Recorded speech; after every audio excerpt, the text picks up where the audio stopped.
ഒത്തിരി വർഷങ്ങൾക്ക് ശേഷമാണ് ഞാൻ ഈ മുരിങ്ങപ്പൂവ് ഇത്രയും അടുത്ത് കാണുന്നത് പോലും.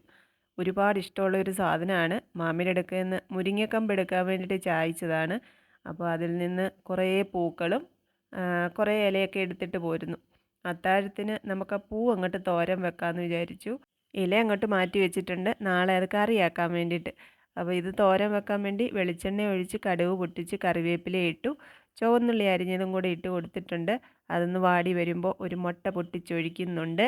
പച്ചമുളക് അരിഞ്ഞതും കൂടെ അതിനകത്തോട്ട് ചേർത്ത് ഒന്ന് ചിക്കി എടുത്തിട്ട് ആവശ്യത്തിനുള്ള ഉപ്പും മഞ്ഞൾപ്പൊടിയും ഗരം മസാലയുടെ പൊടിയും കൂടെ ചേർത്ത് പച്ചമണം മാറുന്നവരെ ഒന്ന് ഇളക്കി റെഡിയാക്കി എടുക്കണം. കുറച്ച് തേങ്ങാപ്പീര ഞാൻ ചേർക്കുന്നുണ്ട്. മുരിങ്ങപ്പൂ അധികം ഒന്നുമില്ല, നമുക്കൊരു തോരനുള്ളതേ ഉള്ളൂ. അതിൻ്റെ പൊട്ടും പൊടിയൊക്കെ നുള്ളിക്കളഞ്ഞ് നല്ലതുപോലെ വൃത്തിയാക്കി എടുത്ത് വെച്ചിട്ടുണ്ട്. അതും കൂടി ഇതിനകത്തോട്ടിട്ട് ഒന്ന് ഇളക്കിയിട്ട് ഒരു 5 മിനിറ്റ് ഇതങ്ങോട്ട് അടച്ചു വെക്കണം. എന്നിട്ട് പിന്നെ നമ്മൾ വിളമ്പി അങ്ങോട്ട് കഴിക്കണം. അത്രയേ ഉള്ളൂ. എന്നെ സംബന്ധിച്ച് ഇതെനിക്ക് ഒരുപാട് നൊസ്റ്റാൾജിക് ഫീലുള്ള ഒരു സാധനമാണ്. ഞങ്ങൾ ചെറുപ്പത്തിൽ വർഷങ്ങളോളം വാടക വീട്ടിലായിരുന്നു താമസിച്ചുകൊണ്ടിരുന്നത്.